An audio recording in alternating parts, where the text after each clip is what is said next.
And again, welcome to Bit Depth. I'm Santiago Ramones, and across from me is Jimmy Jackson. What's up, man? Nothing much, man. Just enjoying the day, I guess. Yeah. So, for starters, as usual, what do you do? I guess I do a lot of things, like many. My main, I guess what I identify the most as is a musician, obviously, going to ACM. I'm a drummer, and I mainly view myself as kind of a drummer for hire. I don't write a lot of music, and what I do, I tend to think is generally pretty bad. And just kind of for my own weird pleasure of like, I am going to write this, or I'm going to, I don't know, do this. But yeah, for the most part, I play drums for other people when they need drummer. Yeah. And yeah. So, first and foremost, you're a drummer. Yeah, first and foremost, I'm a drummer. I mean, that's definitely not all I do. Like, my job right now is I work for Scott Booker, who is the CEO of ACM and the manager of the Flaming Lips, among other musical groups. And yeah, and kind of just do like random work for him. I started doing like archival of his CD collection, which sounds really weird, and it kind of is. He has about 30 to 40,000 CDs. Jeez. Yep. And so it was my job to put those all onto a server. Yeah. And upload them. You just like stick them in iTunes. Yeah, pretty much. Like he was like, hey. So like I worked at a pizza place, Nux, down here downtown, which everyone should go to if you haven't been to, because it's amazing. It's pretty good. Super cheap too. Super cheap. It's so good. But I worked there, and I was like, man, I cannot work at a restaurant anymore. I'm freaking out. So I just kind of put on Facebook like, hey, looking for some part-time work. And I had worked with him earlier, like kind of for free, just like helping him out. Like, yeah. I was like, man, I want to build connections. I'm at ACM, I might as well. Exactly. And so I put it up there, and it kind of was set still for like a couple weeks. And I was like, well, I don't know. I guess I just need to like look around. And I'm like, I was like driving one day, like, I don't know, like going somewhere, and I get a text message, and as I shouldn't, I pulled my phone out and it was like, Scott Booker, are you still looking for work? And I was like, do you know? Like, I was thinking, I was like, I wonder if he needs help or just gonna like needs work. But I was like, no. I was like, do you know of a place? Like, what's up? Like, trying to like play it cool. And he was like, well, I could hire you to kind of help me out with organizing my life or all my things or whatever. And I was like, yes, 100%. It sounds great. Yeah. And the best part about it is, like, as a musician, as you know, a lot of times schedules can just be like, I have no idea, like, what's going on ever. And so he was like, you can choose your own hours. Yeah. You can, basically do whatever you want. Like, as far as hours go, as long as you are working and hit your hours, like, you'll be fine. So, yeah. Cool. Did that, and I'm still doing that. It's been a little over a year now, and it's great. Yeah. It's awesome. Who have you been playing drums for around here? So the two kind of most notable, I say notable as far as like the ones I play with the most, are a guy named Sage Cross, who is kind of a singer-songwriter, obviously. But also kind of moving a bit towards a more like alternative, I don't know, genres are so weird, right? Yeah. Like, okay, so like his biggest influence is Wilco. Yeah. So I'll put it that way. Like, is Wilco country? Like, no, but they're not like straight up just rock and roll either. Yeah. So he's just like into like kind of like that, right? That weird, like rock and roll songwriter. I don't know. Yeah. Genres are so hard. But yeah, so he's doing that, which is awesome. I really enjoy that. We recorded an album, oh God, like 2 years now. A year ago, maybe? 2 years ago? We recorded 2 years ago, maybe it came out a year ago or something. I don't know. It's called Weather Balloon. It's been a interesting experience of recording that album and after recording that album with a lot of different people that I won't really get into because it's a lot of like kind of boring technical and kind of like I've said things about it before to people and it's like I should probably just not, but the people we recorded that album with, the company that or whatever, we're no longer with them. We kind of moved on and we're going to record the next album with someone different and kind of go a different feel. That Sure. first album is very much like acoustic driven songwriter pop songs. Yeah. Which is a lot of fun and really great and those songs like mean a lot to me. Obviously from someone who played on it and stuff, but like just the words that Sage wrote are like I thought really powerful. Yeah. And even through kind of like this crazy experience that has happened since, still really powerful songs and cool. But yeah, that's Weather Balloon. I'll plug it if anyone wants to go check it out. It's on Spotify and iTunes. Sage Cross with an I, Saige. And then the next guy, the second guy, his name is Grant Adams. Weirdly enough, both of them are in our class that we just finished up today. But yeah, and so he is kind of a little bit more country pop, Sure. Songwriter stuff. Not necessarily like Florida Georgia Line, like really bad. Like, sorry to any Florida Georgia Line fans out there, but I'm not a fan. But like really good songwriting again, and I didn't play on his record. But I play with him live, and we do that, and then we also do a lot of like church worship youth events. So like D-Nows, like or weekend retreats type things. Sure. Like, hey, we're going to Stillwater and playing this church for like this weekend or what whatever. So stuff like that, and. You also played with Dr. Pants that one time. Yeah. No, I played with Dr. Pants. I totally spaced on that. I play percussion for Dr. Pants. He has moved now to a acoustic setting. Cool. And that's kind of how he got me on. He was like, hey, like, do you want to be a percussionist? Like, it's not full drum set, but you know, I have some congas and some shakers and tambourines or whatever. Yeah. And then, we happened to do... Are you talking about the show at the lab? Yeah. Yeah, we happened to do, like, a full band show, like, which was so great. Because that was a good show. I love playing percussion, like, congas and all the weird...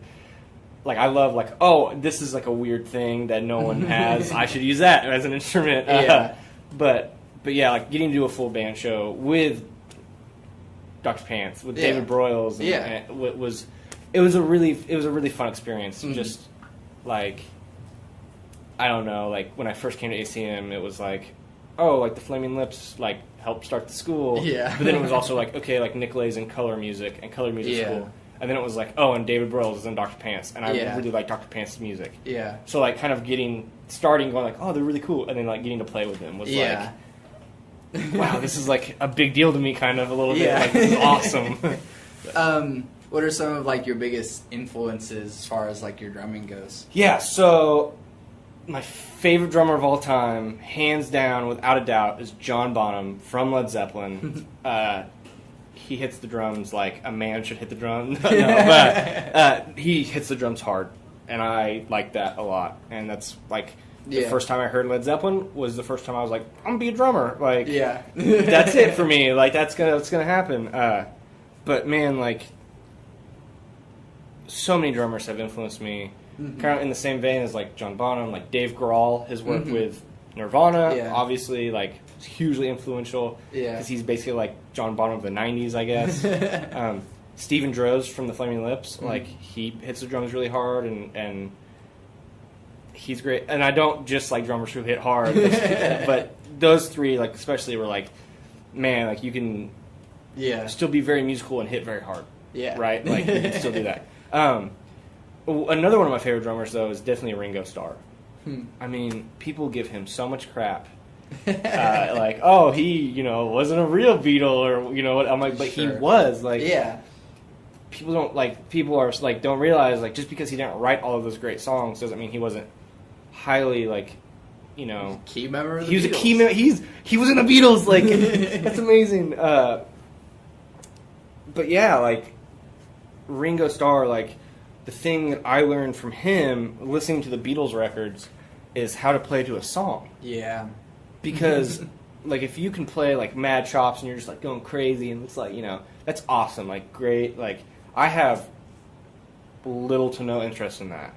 Yeah. I just want to play to a song and make the song sound great. Exactly. Because at the end of the day, people listen to the song and not the drums. Yeah. Right? Like, I mean, unless you're a crazy person like me and you're like, I need to look up all these drum solos or whatever. Like, but, like, most mass market consumers aren't like, oh, that drum part is, like, really, like, intricate, and I see what he's doing there with, like... Yeah. Like, they're very much, like...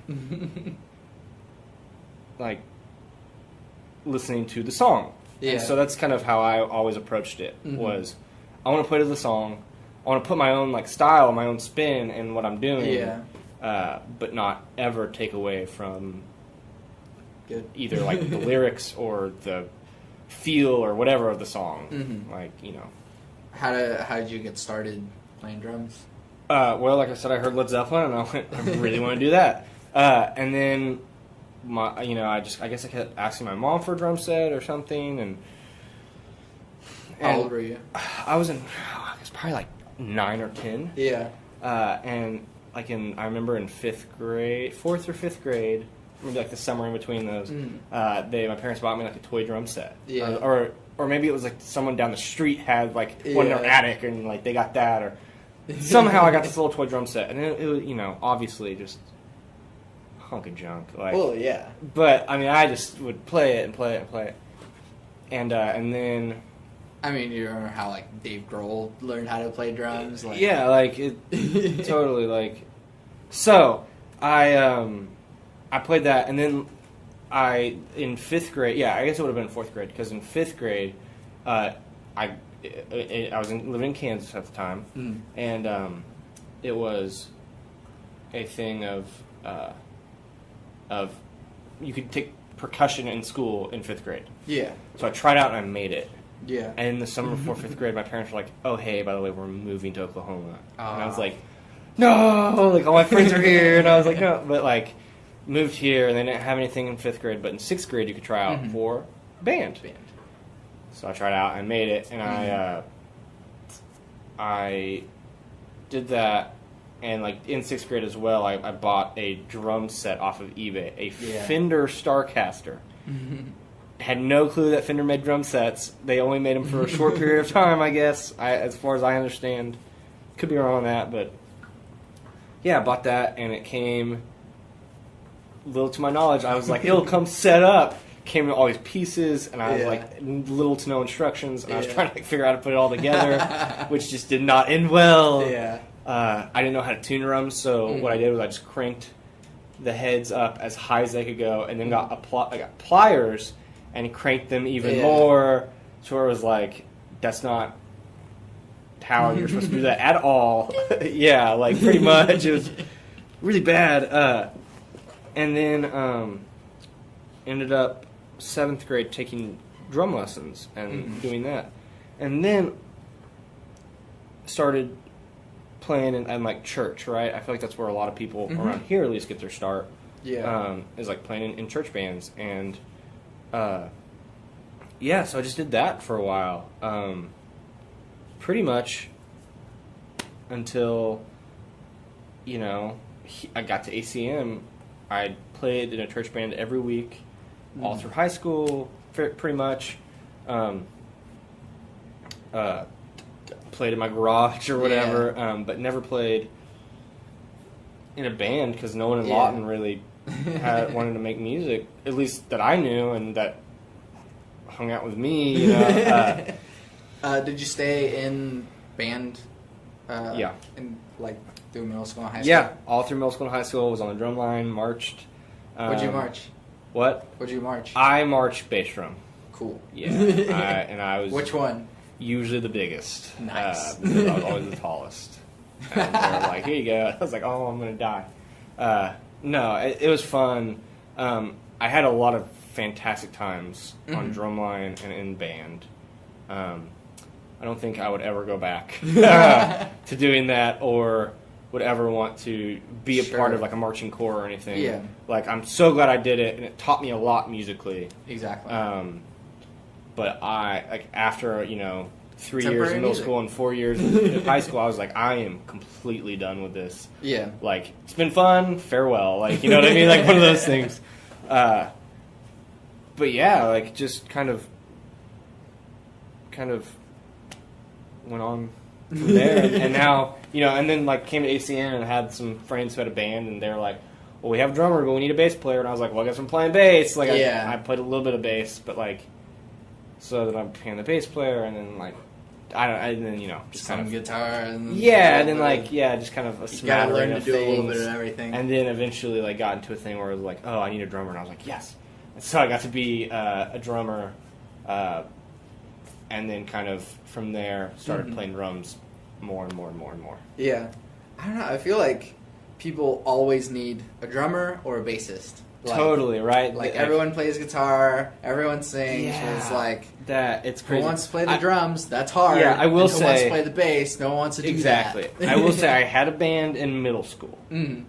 Me and my friend Caleb Myers. If you're listening, Caleb, I'm sorry for telling the story because it's so bad. But no, me and my friend Caleb Myers and we had a friend Jake Smith. And we had a band, and I don't even remember like. We were a Christian screamo metal band, and I'm not that kind of drummer. I'm not really a fan of that music that much. But I feel like our name was like I can't. There's a band, and I can't remember if they're called Fork or Torque. But one of them is To Our Risen King and For Our Risen King, and we were one of those. I can't remember which one we were. And then we went through that, and then we went to the name 3 Days Blind, which. It's like a mixture of 3 Days Grace and Third Eye Blind, I guess. I don't know. I don't know, man. We had had one song. We rehearsed maybe twice, and so that was the only other band I'd been in besides I like did that too. I was in a screamo band in middle school. I played bass. Oh yeah, right. You're Yeah. just like, bad. But So I mean, have you always kind of wanted to stay in, like playing for the song rather than playing, like, oh man, look at how awesome my skills are. Absolutely. I've always, first of all, I'm just not talented enough to play like crazy, like these crazy rhythms. I mean, I think I'm a fairly alright drummer, but yeah, I've always just wanted to play for the song, and like if I happen to do something cool in that song in a fill or like whatever, but like my favorite drum, like things in drums are like when there's like a beat that is like very simple, but like you're like, yeah, I feel that. Like, what's up? Like, you know what I mean? Like, you're like, I mean, that's why I love hip hop so much, right? Yeah. Like, there's so much that's just like, oh my gosh, this is so good, and it's like a very simplistic drum beat. Yeah. But it's so good, and like it makes you want to dance. And Yeah. like, listen, I just want to make people dance. Like, I just want to make people move or whatever. And if I can do that, like, I'll be happy. Sort of quick tangent, but Yeah. like, how do you feel about, the trend towards like drum machines instead of real drummers? Okay, so it depends, right? Growing up, I was very like, rock and roll is the only genre. This is the only thing that's right. Real drummers are the only way to do it. But blah blah blah blah. I've definitely expanded my horizons since then. I listen to everything, and that's not like I listen to everything, and then like you're like, do you listen to this? Well, no, and like I genuinely believe I listen to pretty much everything. I love all styles of music. Yeah. From country to pop to hip hop to R&B to rock and roll to classical to I like opera sometimes. I'm like, I'm gonna listen to this like sick opera or whatever. Like, you know what I mean? Like, there's just like all kinds of stuff. And like, granted, there are things that I don't like, obviously, but I like to give everything a fair shot. Yeah. And in some genres, I feel like drum machines are great. I think there's really interesting things you can do with a drum machine. Yeah. Like, I forget if it was... Man, I could be totally just speaking... Is that a transistor phone case? Yes. Okay, sorry, that's a super tangent, but that's awesome. Yeah. I still haven't played that. But anyway, yeah, so I Drum machine. Yes, drum machine. God, sorry, I'm so bad. I feel like in some certain genres it's good. I feel like I may be totally wrong on this, but I feel like the Smashing Pumpkins started out with like Billy Corgan and a drum machine or something. I'm not sure. I could be totally 100% wrong on that, but there's some band that's like started with a drum machine, like the Pumpkins or something, and like I think that has really cool applications, right? Yeah. I've always thought Phil Collins' use of drum machines were fantastic. Listen, there's a drum machine on most of In the Air Tonight, and that is like considered like a drum icon because of that Phil and you know a huge drum song but I think it can be used very effectively. Yeah. I don't think you can use one to replace a real drummer. Yeah. I just don't like, and I think now most people don't do that. But I really don't think that is available. It's kind of like, have you ever heard an electronic drum set that sounded as good as real drums? No, because they don't exist. But they have their applications. So, I don't know. It's just one of those things where I'm torn because, like, as a real drummer, I'm like... I need that job. I need jobs. Like, hire me to play. But, yeah. Okay, and then so what is your, like, goal to, you know, getting out of ACM? Yeah. So I came to ACM basically to network. That was my big thing. Was like, I'm going to come, I'm going to network, I'm going to meet people, and that's totally what I've done, which has been great. I've also gotten a lot better as a drummer, thankfully, that that happened. Most of it, though, was networking and meeting people to play with, which is totally what happened. I guess if I have like an overall career goal, it's to be, I mean, basically it's to be in the music industry, right? Like it's to be in any aspect of the music industry that I can. Yeah. I'm very passionate about music. It's my favorite thing in life. And so whether me being in the music industry means like, hey, I have a job or I'm making like good money playing drums, being on tour, or it's like, hey, you're working for this company that does this thing with music or whatever, like I don't really care. Ultimately, the dream is like to play drums, right? Sure. To just like make my living playing drums, but of course, you know, I don't know how realistic that necessarily is as far as like long term or like with one artist or anything like that. So I try to be as good as I can on lots of different things. Yeah. So I can do other things and then still play drums. Would you rather have like your own project, or do you just want someone else to be leading so you can play drums for? Yeah, it depends, I guess. I really like playing drums for other people's music. I also like putting my own creative vision, though, in their work. Like, the thing we do with Sage that I really like is, and we've just only very recently started doing this, is when we get together and he sends us a song, it's a very bare-bones demo, right? It's like, this is the song, here are the chords, and this. But when we get to rehearsal, it's like, okay, well, what do we want to play on this? Yeah. Well, I was thinking something like this, and then Sage is like, no, like, maybe we should do like this. I'm like, okay, well, what if we, you know, we just try these different ideas, or we do, you know, I really like the way you do this, but I think we should cut out here and then do the tempo change here, or whatever. You know what I mean? You're not just a machine Yes, for drumming. It's very much not like I show up to the session and they give me a drum chart and I play it down or whatever. Yeah. I like being a part of that creative process. Yeah. And so in a way, like Sage, like when I play with Sage Cross, we go by the name Sage Cross, which is him. He's the artist. But like it gets my creative fill out or my creativity out, and I get my creative fill by like helping with like either arranging or like, hey, we should do this or we should play this or we should do it like this. And it's nice when you have someone who's like open-minded to that and not like, no, this is my song and like some people are like, well, okay, man. Yeah. Like being able to play with somebody else's songs, because I'm never gonna write a song that's as good as Sage, because that's what he does is songwrite. Sure. Right? And so I'm just never gonna write a song as good as him because one, I'm not that talented at songwriting, and two, like I don't want to necessarily. Sure. So very much just like you write the song, but like let's talk about how it's actually going to work. Exactly. Right? And I like that. Yeah. It makes me feel like it's my project as well as his project, I guess is what I'm trying to say. Yeah. But as far as like a project of like, hey, like you're the ultimate leader and you're writing all the songs, like I don't know if I could do that, man. That's terrifying. And I mean, like you have your own songs, but like, do you think that'll ever come out in somewhere? Is that just gonna be like just your own personal? I don't know, man. I have my own songs that I've like written for songwriting class. Sure. And just like random chord progressions or pieces of work that I've worked on by myself. But like, at least right now, like I have no plans to do anything. Like, there's a while where I was like, I'm just gonna like write a psychedelic rock record and do that, and then like just never ended up doing that.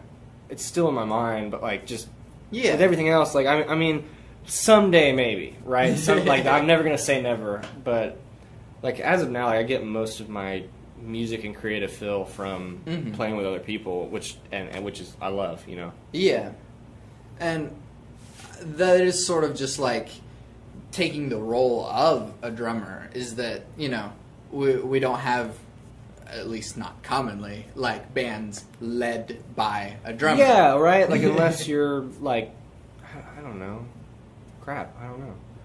I mean, like Taylor Hawkins leads Chevy Metal, but like that's just a cover band that he does. Yeah, I can't even think of anything off the top of my head. I mean, like jazz, like Art Blakey led his own quintet or quartet or whatever. But yeah, I mean, it's just right now I'm perfectly content with being the drummer, right? Yeah. Like being the drum, like he plays the drums and you know. Yeah. But yeah. And just for like the sake of asking, like what is the weirdest like genre that you'd be willing to play drums for? Anything, literally. Like I'm so into everything. I mean, doesn't mean I'm the best at everything. Like I'm really bad at playing jazz, but like I would totally love if someone was like, "Hey, we have this like jazz project," and I'm like, "Let's do it!" Like, like let me challenge myself and actually like sit down and learn and like push myself to do things like that. But yeah, I would play. I mean, I've played like country gigs, and I don't mean like country I mean like the band Perry covers and stuff like that, which I do not like that style of country. Like I just don't. It's great. It's very well produced. It has a place in life. I don't like it. But I've played gigs where it's that. Yeah. You know, and so I am willing to play whatever, pretty much. Like I don't know. Like I you know. I don't know. I can't think of a genre that I wouldn't want to play. Like, you know. You mentioned that you've been playing a whole lot, at least when you were growing up, like in Christian bands. Yeah. So it's me bridging into absolutely. what you believe. Yeah. So my beliefs are I'm a Christian. I got no problem saying that. Yeah. I'm not. I guess. Okay. So are you a Christian? No. No. Okay. So, I'm not let's see how I put this. So a lot of people view Christians as people who have similar views to, like, let's say Westboro Baptist, Sure. right? And I think that is absolutely ridiculous. Yeah. I, for 1 second, do not believe anything that they say. I like my beliefs as are Jesus Christ came to earth. He was God's son. He was God. He was divine, and then he died on a cross. And because of that, if we believe in him and accept him as our one and only Savior, then we will have eternal life in heaven. Right? That's kind of like Christianity in a nutshell. Yeah. So ultimately, I believe if you believe that, if you honest to goodness believe that and accept him and kind of, I guess, hit that main point, like everything else is kind of a non-starter, I guess you could say. I think that there are certain, I think you should, I think as a Christian, you should try to live as the example as Jesus put on earth, right? That being said, I don't think for 1 second that non-Christians can't be good people. Sure. I don't think for a second that Christians can't be terrible people, because I've seen that time and time again. And that is the biggest thing that bums me out, is when you say that you're a Christian, and then you are unwilling to... you're good, man. When you are unwilling to accept someone because of their, I don't know, their sexuality, or if they're a transgender person, or even to the point of if they're a different race, a different color as you. Yeah. Like, I am wholeheartedly not for that. Like, that is not Christianity at that point. That is a bastardization of Christianity. Yeah. That is taking something that is great and based off of love and making it about hate, which is the total opposite thing of what it's supposed to be. Yeah. Like, I saw a meme, which I'm sure you know a lot about memes, as we're friends on Facebook. But no, I saw a meme, it was like, it basically was making a joke about, like, I forget exactly what it was, but it was like, and then Jesus said, only help the ones who could prove something or another, right? Like, which is totally not what Jesus taught at all. Like, I don't know if you've ever read the Bible, if you know anything about I was raised Catholic. Okay, so yeah, absolutely. So like Jesus' teachings were based on love. Exactly. And so at the end of the day, all I want to do is love people, man. Like, hey, if I believe that, that, okay, it's kind of getting dicey. Go for it. I struggle a lot with gay marriage, right? Because in the Bible, it very clearly states that marriage is between a man and a woman. But I, not for 1 second, think that gay marriage should be illegal. I don't believe that they should be oppressed like that. That's an oppression. You're taking away something from those people. And that's not cool, man. Like, don't be that guy. Yeah. Same thing, and so, I am 150% for gay marriage, right? Yeah. Even though my quote-unquote religion says that this is not what marriage is. At the end of the day, that's not really what I think matters for the debate that it is having. The debate that is, being done is, gay people shouldn't be married because my religion says that marriage should be between a man and a woman, right? That's, kind of the debate. Well, but constitutionally, gay people should be married. So, that's unlawful for you to, especially now that it is legal. But, I mean, I just think, using a religion or using your beliefs as a reason why people shouldn't be married isn't cool, really. Yeah. Because what is the separation of church and state, then? Yeah. That's a whole... Listen, we're getting into, whole other, crazy arguments or whatever that people could have. And, I still struggle with, well, what do I believe? And I know what I believe, but it's what I believe right now, and that could change very easily. But yeah, man, it's just this weird, I hate it. I hate that it's a bummer that Christians get a bad rap for being judgmental, for being hateful, because it's like all the Christians I hang out with, we're all like nice people. I would say I'm a nice person. Genuinely, I don't hate people. I don't like.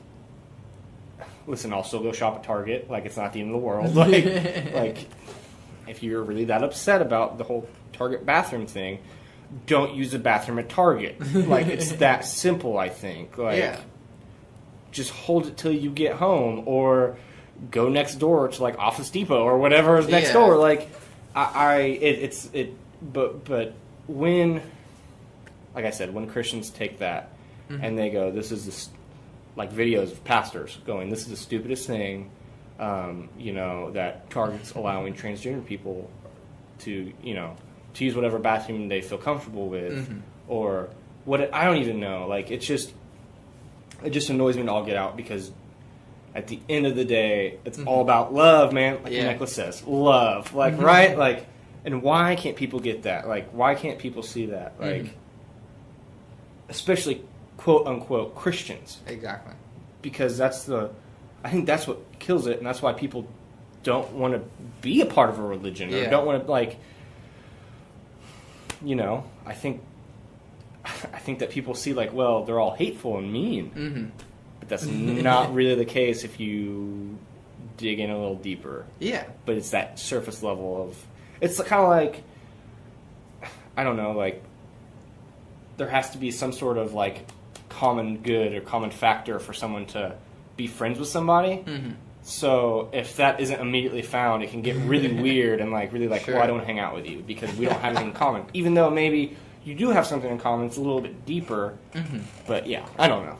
But yeah. But I mean, so, like, how strict do you go, at least for your own life? Yeah.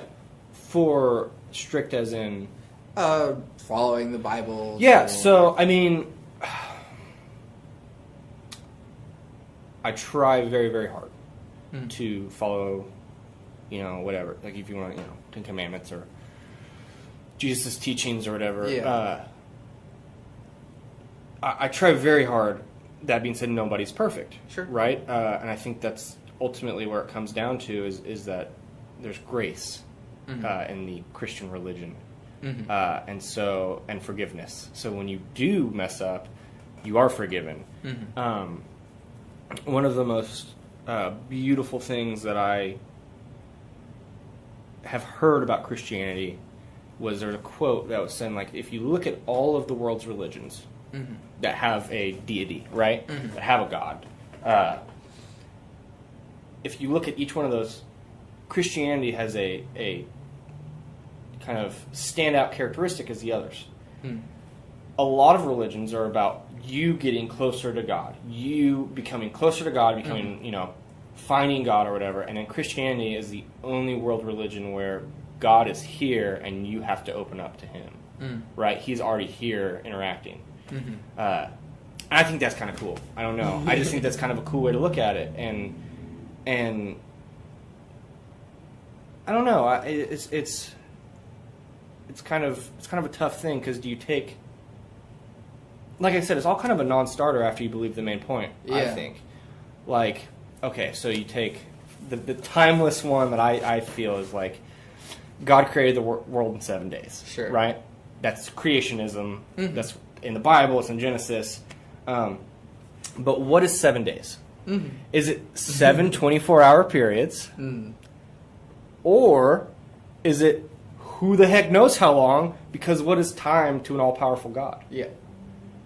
Well, some people believe it is a week, a literal week, right? And that the Earth is 10,000 years old and whatever. And I don't necessarily believe that. Yeah. I think that they've been around for a heck of a lot longer than that. And who's to say that God did not... His days were a little bit longer than ours, you know what I mean? I mean, that's the same thing for, like, the Big Bang Theory. Like, there's evidence that the Big Bang Theory happened. Now, do I think the Big Bang Theory just happened out of nowhere? No, personally, I believe that that is what God probably used to create the Earth. but it's still scientific and it still exists. Exactly. So it's like, there's this kind of weird stigma of like you can either be religious or scientific, but I don't think that's it at all. And I think those go very, very hand in hand. Yeah. But yeah, I don't know, man. It's a weird thing. It's religion is weird, and like I'm very accepting of other people's religions, and I never for a moment will like be like, well, you're an atheist or you're agnostic or you're Buddhist or Hindu or Islam or whatever you are. Like, I will not be like, well, you're wrong. Like, I'm not going to tell you that, like, because that's not. First of all, it's not productive for anybody. That's just like. And second of all, like, I'm just, that's just not me. Like, I'm just not going to, like, you have to believe what you have to believe, and that's great. As long as you're not trying to force your beliefs down my throat, sure. I'm not going to try to force my beliefs down your throat. Yeah. And we're going to live happily ever after. You know what I mean? Like, and I feel like a lot of Christians don't approach it that way. Mm-hmm. And approach it in a kind of more aggressive way. Yeah. Which, again, I think is what turns people off to it. And it bums me out, man. And I will not for 1 second say that I'm like an expert on Christianity or the Bible or anything like that. It's what I believe, and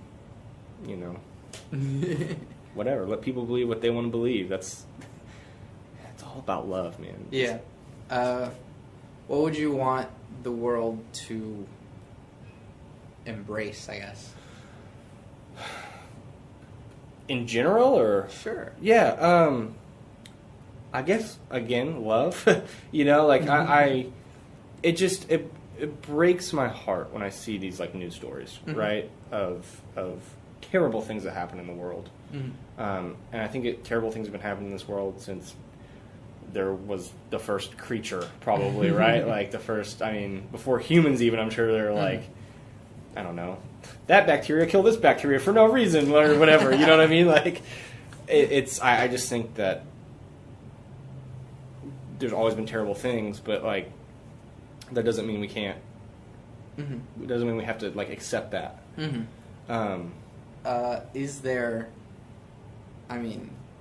Is world peace possible? See, I don't know, man. I would like to think so. But is it actually ever going to happen? I don't know. I mean, my goodness, how longer is the human race going to be on this earth? Like, if you tell me, like, 50 years, I'll believe you, because, like, who knows what's going to happen? I think once... I don't know. Like, it's kind of crazy, but... I mean, I think that it is very... I think world peace is very plausible. Sure. I think it's very possible for it to happen. It could happen, and it would take a lot of work, but I think it could happen. But will it happen? Man, that's hard, because... I mean, do you want it to happen? Oh, absolutely I want it to happen. I mean, I don't want there to be any more fighting. I don't want there to be any more violence or, even sadness or whatever, right? Like, I just want everybody to be happy in their own little world or whatever. But, like, I think my thing is, like, I think when you think about world peace, right? It's this huge, like, uncontrollable... Like, you can't... Where do you even start, right? Like, where do you even start? But when you think of, like, peace in your world, right? That's a little bit more achievable. Sure. So I do all I can every day in all the interactions I have to make peace with people, right? To show people that I love them and that... Like, I'm not some, like, crazy, like, hippy-dippy, like, hey, man, love you. But, like, I mean, really, like, I try to, like, be kind to people, show them that I love them, let them know, like, I appreciate them for what they do in my life or whatever, whether that's, like, friends or, like, people, being nice to a person who works at, like, McDonald's. Like, God, that can go so far. Like, and people don't realize, like, how much that would mean if you're just like, hey, man, I hope you have a great day. Like, genuinely hope you have a fantastic rest of your day. Like, I mean, you work at Sprouts. Like, I'm sure, like, you've dealt with people who are less than happy, and, it happens. Yeah. But genuinely try to make an effort to make a difference in your own life by kind of being nice and loving others, I think, is how world peace is going to have to happen. Sure. Because if everyone's doing that, well, then everyone is being accepting and being like, you know. But I don't know. How can you use your music to sort of spread that? Yeah. Well, one way is that most of the things I play on are very positive. Not necessarily like inspirational or Christian or Sure. whatever, but I try to make most everything like, and most people I play with like positive people, and the way they write or the way they act, and like mainly like if I'm playing a gig, like I want the people in the audience, right, to have a good time. Yeah. Like and no, it's not necessarily like this profound thing of like oh my god, I realized like love is the answer. Like I don't want people to like necessarily like, but like I want them to be like, wow, I had a fantastic time at this show. Like this band is great. They make great music. I had a great time. Like right, like you know, like if I can help in any way of doing that, sure. Then it's a positive, right? Yeah. Like it is something that's like I'm trying to just like, hey, I'm happy. I'm excited about playing. I hope you guys are excited about like hanging out with us as I am. You know what I mean? Yeah. Yeah. How has your drumming had a positive impact on your life? Man, well, one, I'm not good at anything else, so so it's kind of nice to have something that I think I'm pretty decent at, and then I guess like just the interactions it's had, right? I've had with people. I mean, if I didn't play the drums, I would not have met my girlfriend.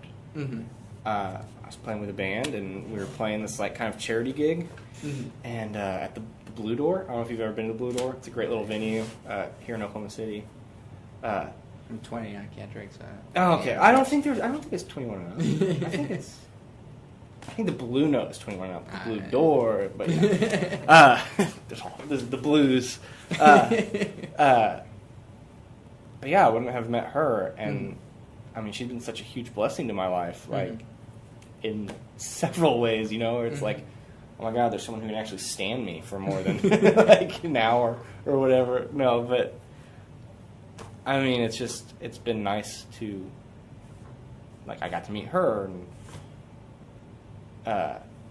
I've got to I've made some of my closest friends because of playing music and just music in general. I mean, like, as much as I love playing music, I love listening to music just as much. Sure. I mean, I have, I mean, we can get into it more on the second half of this thing, but I have over 1,000 records. Yeah. I have a huge CD collection and, like, cassette tapes and, reel-to-reel, like, stupid stuff that's like, why did I buy that? That's so dumb. But yeah, I think mainly it's through like just the interactions I have with people, right? Like I think music's a very common language. Speaking it, right? Like talking about music is very common, but music itself, I don't have to know Spanish to know that. Like when I flip to a Spanish radio station, I'm like, man, that is like sick music, right? Yeah. I don't have to understand a word you're saying. That tube was playing 16 notes, man. Right, man? Like it's so sick. Or like, I don't have to like, to listen to like crazy like throat singing from Mongolia or something. Like I don't have to like know what he's saying or singing about, or even know about the part of the world that he comes from to know like that's crazy awesome. Like you know what I mean? Or like any sort of like kind of indigenous music or music that's not American 12 note scale based on the blues or whatever music. Like it's nice that I can hear like in a traditional Indian orchestra or something and go like, that's cool. I don't have to like know what the technical thing about it is. So having like a universal language through music is cool. Just because it allows conversations to be had, I think, on like a higher scale than like pun intended. Yes, no, but yes. But really though, like instead of like me going like, oh, what's up?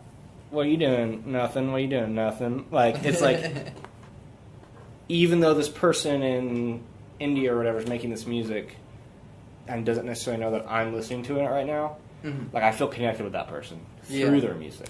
Yeah. You know, and that's beautiful. Man. That's awesome. Like, Yeah. How do you see that taking? I guess like how do you approach this like universal language and live it out in your life? Also with your Christianity. yeah, I don't know, man. That's a really tough question. You're asking these hard hitting questions, man. I'm like sweating over here.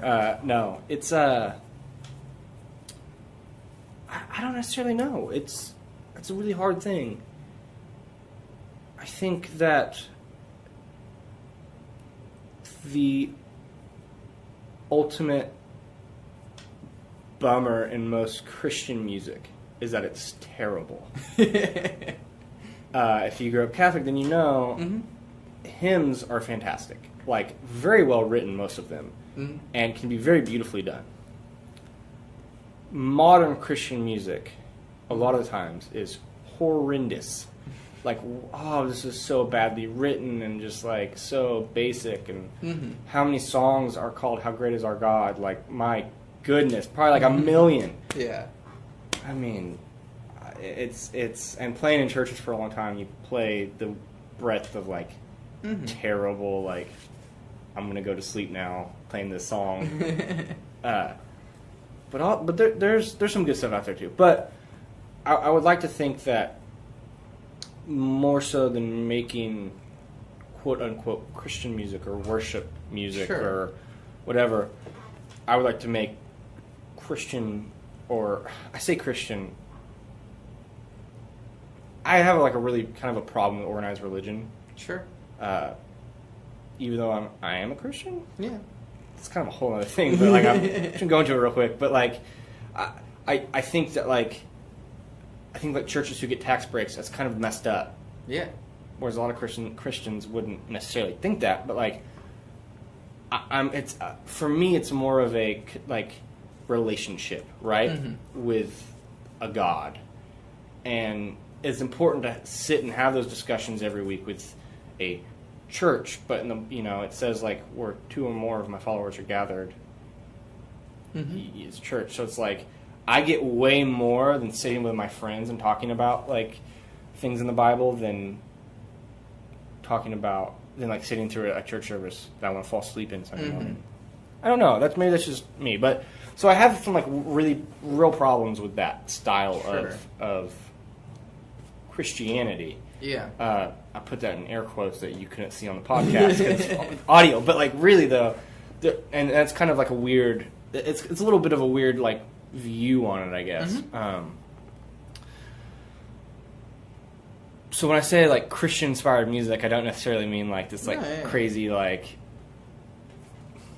open your ass to the Lord or whatever. Like, I mean like taking the beliefs of love and loving your neighbor and loving yourself and kind of what Jesus taught in the Bible, and using those to influence my music in a positive way, or at least use those attributes to, if someone sees me and has a conversation with me, they don't think I'm a terrible person. Right? Yeah. That's ultimately where I think it comes down for me, is I'm never going to be the guy who's going to be on the side of the road with the Bible telling you you're all going to go to hell. Yeah. But, like, let's hang out. Let's be friends. And then if you have questions about my religion, I'm more than happy to talk to you about it. Yeah. Again, I'm not going to shove it down your throat at all. Like, that's not what I'm here to do. And so it's kind of this weird thing of, I want to make Christian influenced music, but I don't necessarily mean like this like Switchfoot inspirational music thing. I mean like, if I want to make music that's sad and depressing, I'm definitely going to do that, right? I'm definitely going to be a part of something like that and make music like that. But also, I'm going to approach it in a way that is that if someone sees me play that music, or if someone is a fan of my music and then sees me and gets to talk to me or whatever, I don't know. That they're going to go, okay, that he's a really nice person. He's very positive. He's a good guy, right? And that's kind of more what I'm talking to. Not necessarily like, I don't want to shove any religion down. Exactly. You know, I'm not a Bible thumper or anything like that, and that's a bummer to me. Yeah. So I just want to, I guess at the end of the day, I just want to be a good person. Yeah. Right? And I just want people to see like, oh, he's a good person, and I'm a good person because of my beliefs. Mm-hmm. And you can have those same exact beliefs without the Jesus or the God part. Yeah. Absolutely. 100%. Like, I'm, you know, and so it's kind of a way, that's kind of the way I approach it. But, like, some of my favorite music, like, my favorite metal band is Ghost. Mm-hmm. Do you know Ghost? Yeah. Like, they're so cool. Yeah. Oh, they're so cool. But, like, they're terrifying. But I love them because they're terrifying. But, like, I guarantee you showed that band to, like, my parents. Oh, yeah. Like, listen, my parents are very understanding and accepting, like, of everything. And I'm really blessed to have that. But, like, or even, like, okay, if you show that band to my grandparents, they'd be like, that's straight from the devil. Like, legitimately. Legitimately. I know. Yes. But, like, it's so good, though. It's cool music. And I don't, like, I don't ever get, like, super judgy about it or, like, well, that's not really what I believe, you know? And so it's, I don't know. You appreciate it for what it is? Exactly. Like, I think that's, man, if more people could just appreciate things for what they are and not be bumming me out about everything, you know, or whatever. But last difficult question. Yes. What advice do you have for people? Oh man. At least based on your experiences. Yeah. Based on what you've gotten from it. I think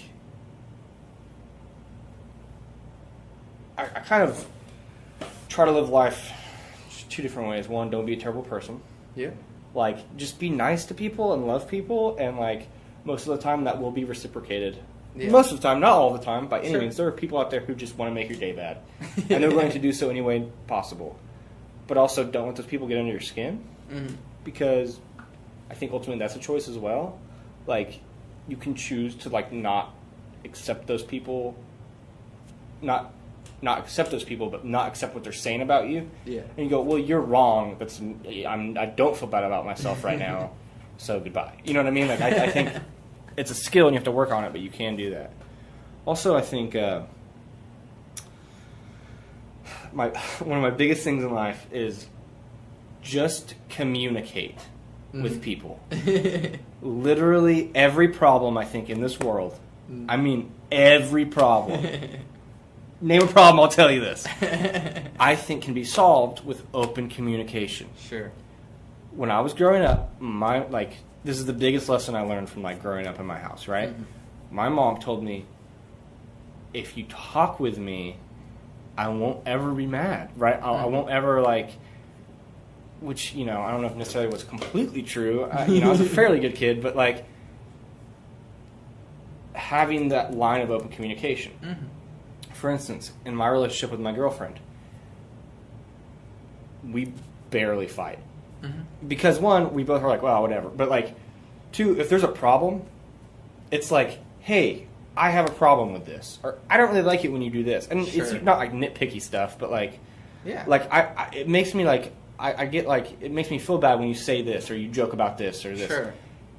And most of the time that's received with, oh, my God, I didn't even realize that was a big deal. I'm so sorry. Like, I'll stop. Mm-hmm. Like, most of the time that's how those conversations end.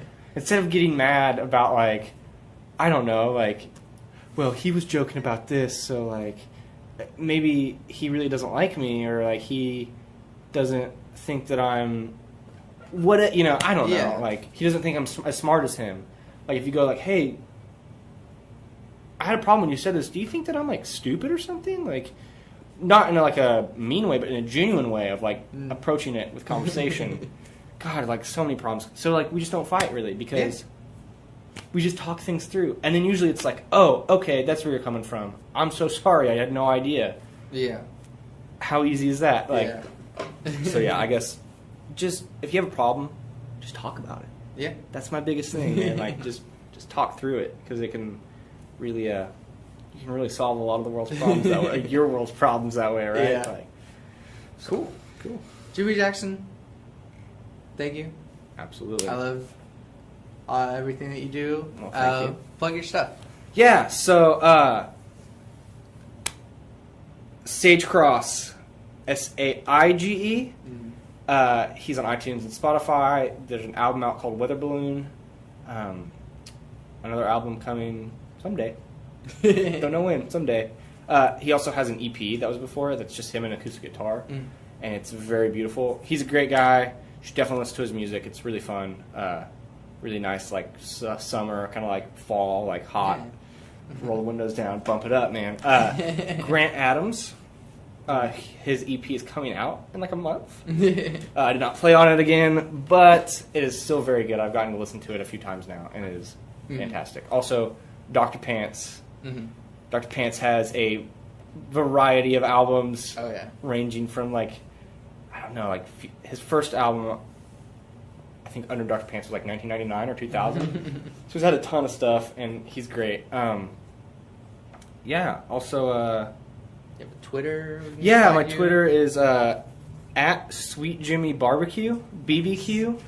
It's a huge inside joke, but yeah. And then I guess very quickly going to say that you should also follow my girlfriend on, like, she's Kaylee Gosdin, Kalie, Gosdin, Gosdin. She does photography, and she's wonderful at it. And so if you ever need pictures done, she's the girl to call, or one of them. But no, yeah. So that's kind of, I don't have any projects of my own, so those are other people's projects that you should check out. But if we need to like hit you up, like, hey man, I need a drummer. Hey, yeah, if you need a drummer for anything, just message me on Twitter or whatever. Yeah, sure. Sweet Jimmy BBQ. I'm actually considering starting to do my songs live, and I might also need a drummer. So. Well, hey, I am here. Yeah, because I don't know enough drummers that are like willing to like collaborate as much as like, oh, I want to do my music. Yeah, totally. Yeah, thank you. I'm Santiago Ramones. You can find all my things on my website, santiagoramones.com, which includes the music that I've composed, not any of the songs with words that I've done, but you can find all my music. You can find this podcast, or you can subscribe to this podcast on iTunes. It's a bit deaf. And I always end the podcast with my 3 things. This is sort of my bit of advice, my religion, if you will, which is love never fails. It's going to be okay. I might be wrong.